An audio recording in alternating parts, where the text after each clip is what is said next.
About 106 Ghanaians returned from Libya on Tuesday night at the Kotoka International Airport. Their return to the country was facilitated by the Ministry of Foreign Affairs and the International Organization for Migration. Our colleague Winifred Afum had an interview with the head of missions, Sylvia Lopez Ekra, about the returnees. Some time back, there were reports of some African migrants being forced into slavery in Libya. The international community, of course, made a huge outcry about it, and then countries had to move in and then rescue their citizens. Ghana, of course, has not been an exception, as the country has also done same to bring in our brothers and sisters who have been forced into this inhumane act.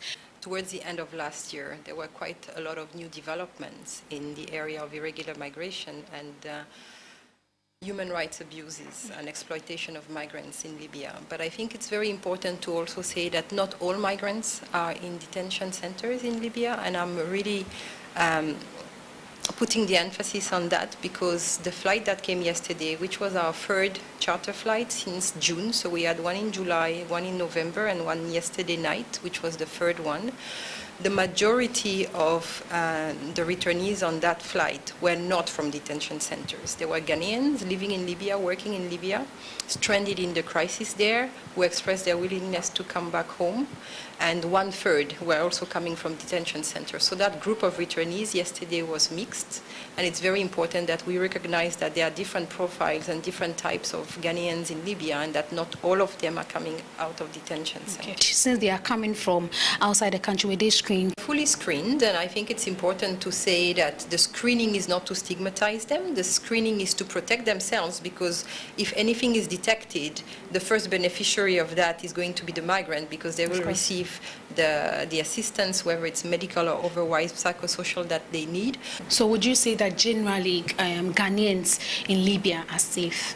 No, I wouldn't say that. In April already, IOM has been raising the alarm that we were hearing of accounts of Ghanaians and other nationalities, not just Ghanaians, being in situations that would be compared to slavery. So migrants being sold to people for work and exchanged and working without payment. The circumstances are very difficult in Libya at the moment, including for Libyans themselves. Okay, yeah. So even as you are saying that Ghanaians are not safe there as of now, but we still have some Ghanaians who take people from Ghana into Libya. I know this exercise, the collaboration between IOM and the Ministry of Foreign Affairs. What are you going to do to make sure that as of now, people don't leave this country to Libya?